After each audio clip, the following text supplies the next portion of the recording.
morning. My name is Devneet. I'm the Director of Customer Success from Resonate Solutions. This morning I have Steve Helliger here from Ausfine Foods doing coffee with Resonate. Indeed. Great to have you here, and thanks for coming down us. and take the time. Journey with NPS started at least about 5-6 years ago when we had a strategic review of our business, and one of the key function abilities of the business was to look at customer advocacy. Okay. And so we started exploring what that meant, and the term NPS did not register with anybody. Yeah. No one had any idea what NPS actually meant. So through some research and through checking, I was charged with having to investigate and then explore what options we can look at to bring in NPS to the system. We did some checking, some homework, and discovered it meant Net Promoter Score. And Net Promoter Score, now that we've had some learnings along the journey, it meant that you get your customer responses in a positive, neutral or a detractive fashion. So to learn about NPS and then to implement into Ausfine Foods has been a huge success for us, and certainly happy to share our journey with the greater public out there for sure. Yeah, awesome. So, you just mentioned that you implemented NPS into the organization at Ausfine. What have been some misconceptions throughout that journey? Well, particularly in our industry, I think we're considered probably first to industry when it came to NPS and sending surveys to our trusted suppliers and clients. Obviously, with NPS, the misconceptions is that you've got customers having to fill out surveys. But I think the general question around NPS was, would you recommend a company to a client or a colleague or a friend, and so forth? And that's what the essence of NPS actually meant.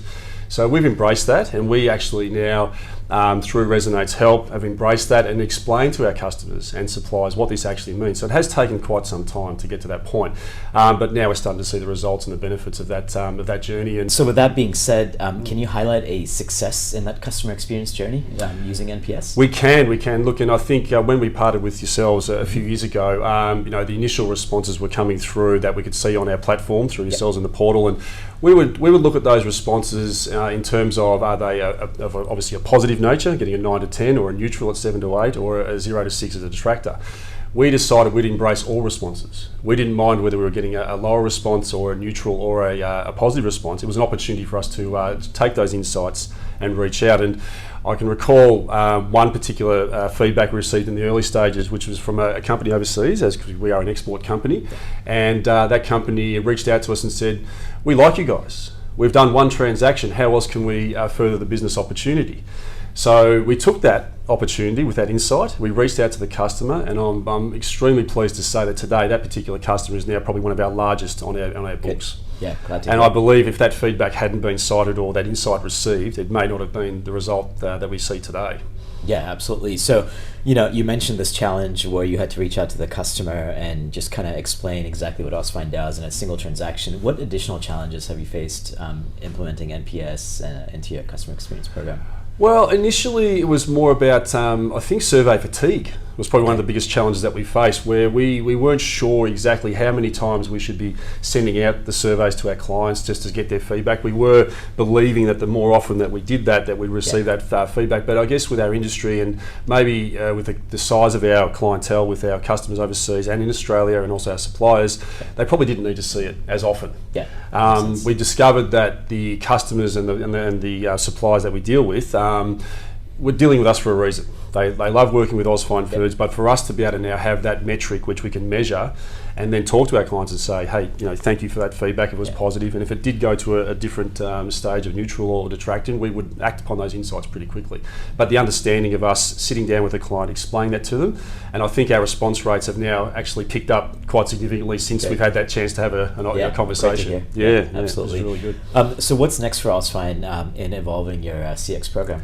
Well, at this stage, through work with yourselves, we're looking to develop our customer touchpoint program, which we call CSAT, and that one is more of a heat map to give us an idea on how we're tracking at a transactional level. So if we've got transactions going through to a client and they've received their documents on time or payments are being received on time, we can get that feedback to track how that company is viewing us until such time as we send the NPS survey out to try and get back our ultimate feedback from the clients about how we're performing.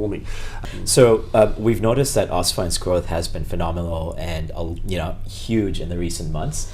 How do you take the fast-growing company and then combine it with NPS and ensuring that NPS is also very positive alongside the positive growth? For sure. Well, we look at it as NPS because Ausfine's purpose is win-win partnerships. We want to align ourselves with companies that share our same values, our same philosophies, and NPS is actually one of the key drivers. If you talk about metrics driving business growth, it's actually become one of the most important that we do have. Customer feedback is so critical to where we are in a relationship business that we're in. Of course, we are exporters and importers of meat and dairy products, but at the end of the day, if our customers are not getting the experience that they require to facilitate new business and obviously continue and grow the relationship, then we're sort of flying a bit blind if we don't have those responses coming through and then acting upon those insights. So what advice do you have for other B2B leaders?